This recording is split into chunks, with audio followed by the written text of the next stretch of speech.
Et voilà, merci à trop Banakin Banapoto. Veut dire que si tu as c'est 1J4 cadence promo, si tu as visibilité dans le candidat toujours, Banakin Banapoto, vous avez toujours informé, vous avez toujours branché dans le site où ça maman en news en direct.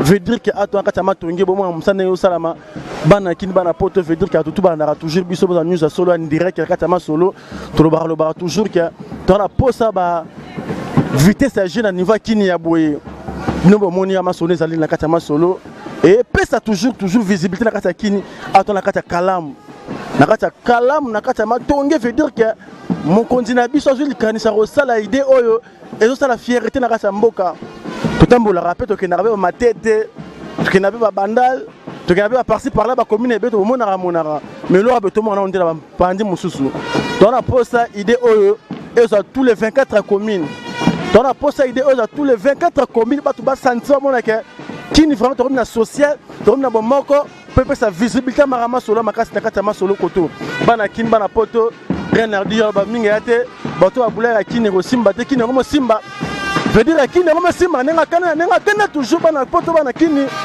la personne l'opportunité vient na ngamo veut dire que big boss parti libondas donc Renardi na musala o yango vraiment to bandi boulot veut dire que to la kata matonge bino bomo na boulot bato ba kombola ba sa musala nenga kanda na nenga souci veut dire que babi le lot to ma mango na kata mboka dans la poste mboka qui est toujours liboso dans la poste tous les groupes commerce 24 communes tout boya bona toujours le colamuninga la bino peu mo chef na bino mo kondamino o ça toujours pour na peuple congolais ininde yango to lingana yango yo pour ça la manjar par rapport musalezo monana sikato loba pour musalezo monana o zo monana te to loba ngope zo monana pete mais le lot veut dire que tu na kata matongi to ma boulot ne zo sala ma bino bo monana kata image ba mama na biso ba simi ba komba balati babila ba koti ma solo na nenga kanda toujours dans rien à dire to ba sou mingité boulot ne boulot na pesi mbote veut dire que ba tout ba na surtout site oyo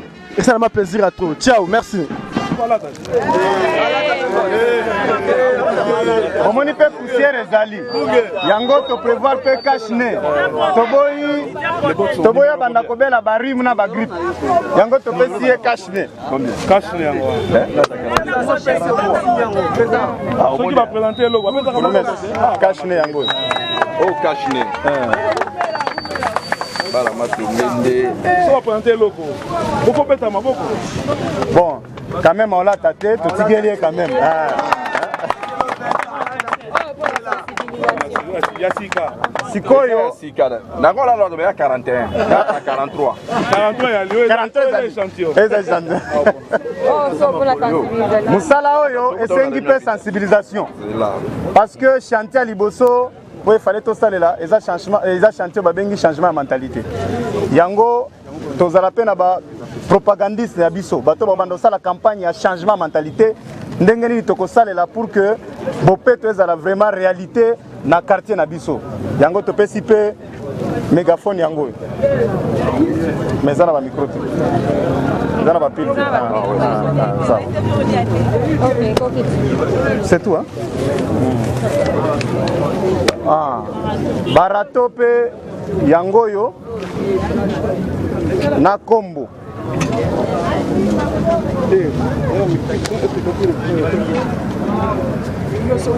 voilà ya biso esuki awa kolo mabele azi makoki nyonso pour que brigade na biso efanda na quartier na biso yep chariot kuna pe token sio token total baki yango nabusa na eloka malonga yango sale fort ayokati sale fort président papi mutatikela bino tanga to ebani biso bino natikelo tante sale fort oyoka c'est-à-dire nabi que ezo sala pasi pona komona que molokai on dirait lali ti même ceux qui papa za sous-souté mais papa créa qui ba papa na mike idéologie en effet tikala mais c'est comme si papa koufi bolingi boboma même na idéologie wana et sa propre temps ou soit bana bama saranga molokai to comme infiltré on dirait bato libanda baye belé bato baninyo na baninyo baye pour na ba faire endormir biso bana molokai. Ya liboso naza ko remercier Nzambe parce que ali mettre à temps pe à circonstance. Yem tasala ki que événement oya munene.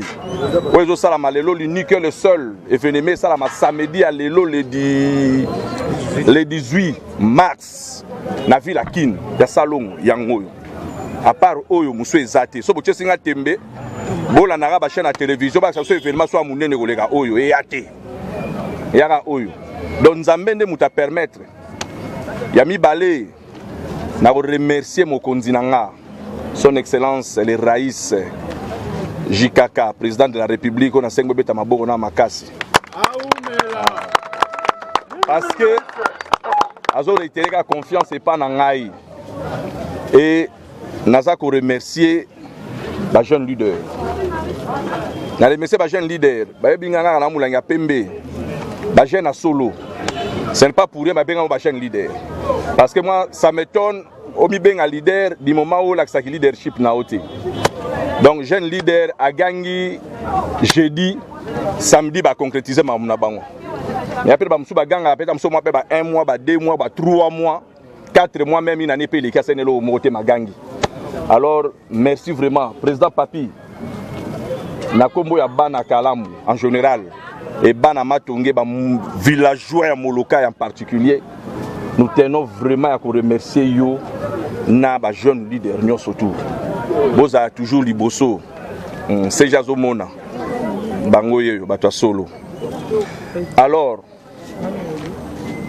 sans plus tarder événement auto sala toujours qu'on est déjà vers la festivité marquant l'an 1 il y a décès à papa alors na moment où ouais papa zaki ya bino mais mon papa kendaki et comme il a battu belé ba ko botola ba comme il ko botola mon homme ta comme ki o ya continue matonge kaka ya décès là 2 jours 3 jours ami bengyo nga pe responsable la chape matanga na coin nga mais juste après ba makambo wana ba mbongwe benda maki par-ci par-là bana mai ba chamwa na bango batiki bino moko alors to que déjà vers ba 1 an ya commémorer date ya kufa ya papa et ben nous voulons c'est que couloir na biso Molokai na biso c'est-à-dire Masimanimba Oshwe Lokolama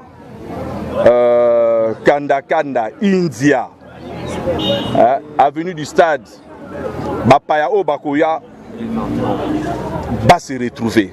Pour votre information, Bapaya Bakoya est belé. Et ça même là, saper à Brazzaville, va annoncer déjà arrivé à Bango. Et puis on va à la Matonge. On va à la Matonge. Bande ko la biso place papa Koufa qui na Côte d'Ivoire, babi bazoya, on va à la Matonge. Donc so bazoya ba okende place mususu ba awa place papa akola place papa sala vinae. Ti mukola suka Koufa qui atikala jamais kotika biso. Nde tozo senga na biso. Na senga na biso nous sommes ensemble, la main dans la main.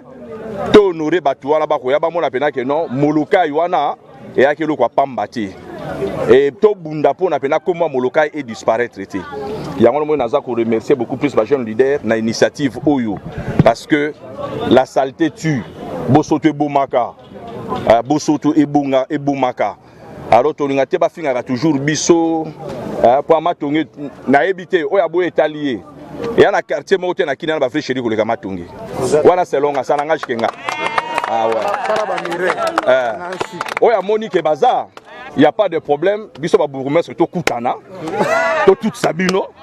Na rolia na bango et puis bilo pa rolia pe bango. Donc là qui to ko yangwana. Le les a coup d'envoi. Fanny Kibinda. Di bango la Fanny la TV. Donc na sepeli mingi to sala.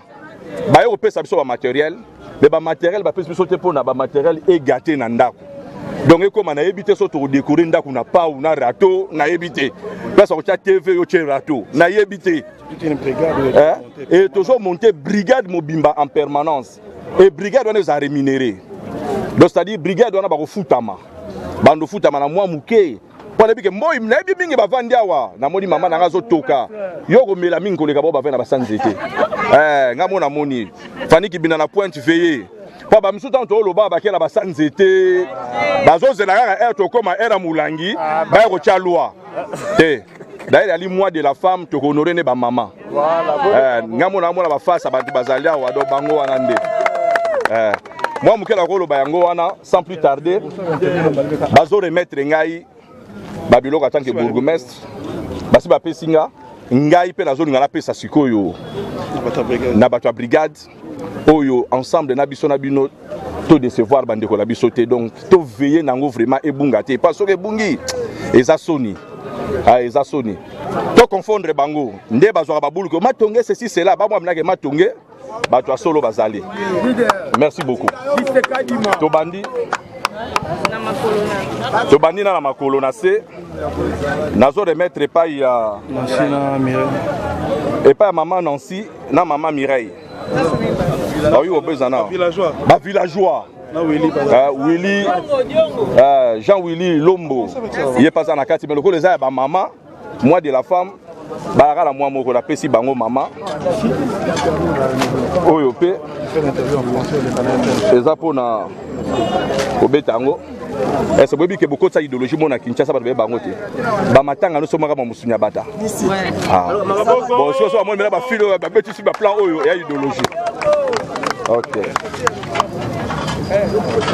Pau au combo. Râteau, de toujours merci.